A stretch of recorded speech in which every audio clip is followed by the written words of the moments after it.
हे guys welcome to my mini vlog.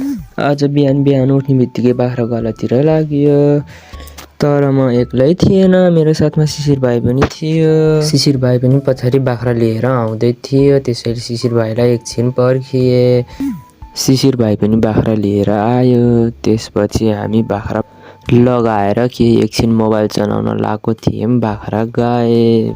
बाख्रा नभेटिएर के एकछिन बसेर माथिपट्टि हेरेको थिएँ, पानी पर्ला जस्तो पो गएको छ त।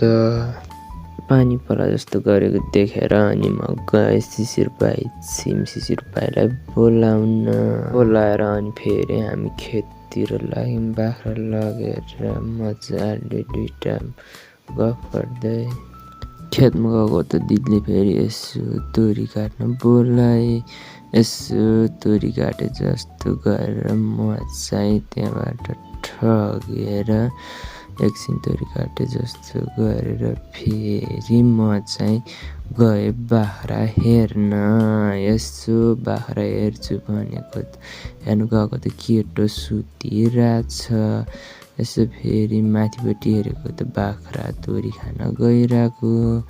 म गएर किन यस्तो गरेछ बाख्राले भनेर टाइम हेरेको त बाख्रा घर लग्ने टाइम भइरहेछ। अनि हामी घरतिर लाग्यौँ। ल त आजलाई भिडियो यति नै। भिडियो कस्तो लाग्यो कमेन्टमा भनिदिनु होला।